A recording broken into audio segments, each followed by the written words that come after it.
9 Monkeys of Shaolin spins a typical kung fu yarn. Ruffians have ransacked your village and killed your family and friends. You, as Wei Cheng, did all you could to stop them, but it wasn't enough. You're left for dead. Thankfully, some monks found you before you slipped off this mortal coil, and have nursed you back to health. And though you may only seem like a simple fisherman, you're actually skilled in combat, so of course you're going to try and get revenge. Well, once you've brushed up your skills. A modern day take on the traditional side-scrolling beat-em-up, 9 Monkeys of Shaolin's focus on the story of Wei Cheng means that he's the only playable character. So, you won't be going back to play through it again with another completely different moveset once you're done with its multi-chapter campaign. Not that you'd probably want to, anyway. Its running time is lengthier than others in the genre, and manages to outstay its welcome. On the plus side, the character you start the game with isn't the same by the end. Wei Cheng learns multiple new abilities throughout his adventure, and can further develop them with skill points. Initially, Wei Cheng can only use standard attacks, slashes, thrusts and kicks. It's not long until he learns how to channel his ki into these attacks, however, enabling him to perform empowered strikes. Then he learns how to make use of powerful acrobatic skills that can be used to get him out of a tight spot.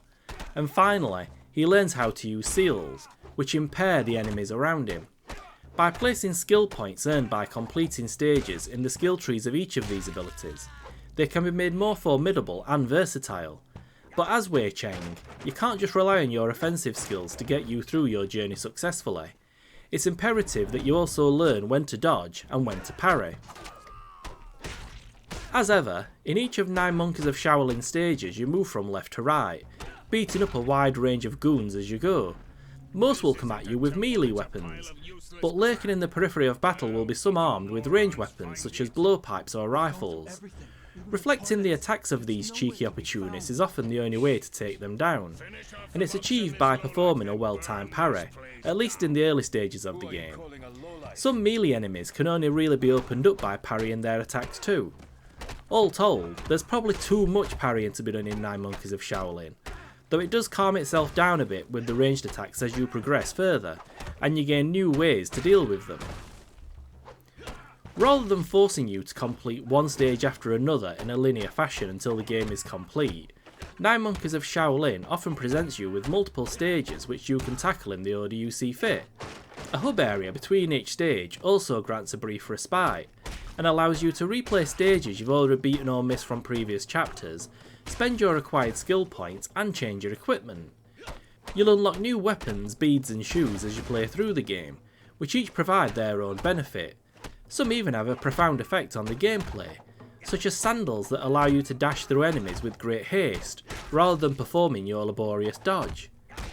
I went through multiple stages of entertainment playing 9 Monkeys of Shaolin.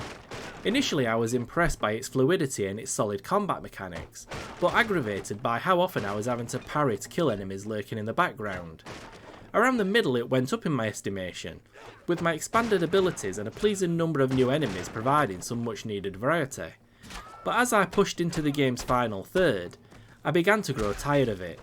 Too many enemies start to disappear into a puff of smoke when you try to attack them with your more powerful abilities, and it simply begins to feel like a grind. 9 Monkeys of Shaolin looks fairly nice, or at least it's got a unique art style that some will find appealing. And while its soundtrack isn't particularly memorable, it does have decent voice acting. On normal difficulty it provides a decent challenge too, though there are multiple difficulty levels to allow players to fine-tune the experience to their tastes. What really might swing it into buy territory for some people is that it supports both local and online co-op. As ever, playing along with a friend makes the experience much more fun. I pity any side-scrolling beat-em-up that releases in the same year of Streets of Rage 4, as it really is the pinnacle of the genre. 9 Monkeys of Shaolin is still worth a look for those who want more side-scrolling shenanigans though. It's just not likely to wow them in any way. Everything about it is decent, but nothing more, resulting in a romp that's enjoyable enough in short sittings but tiresome in the long run.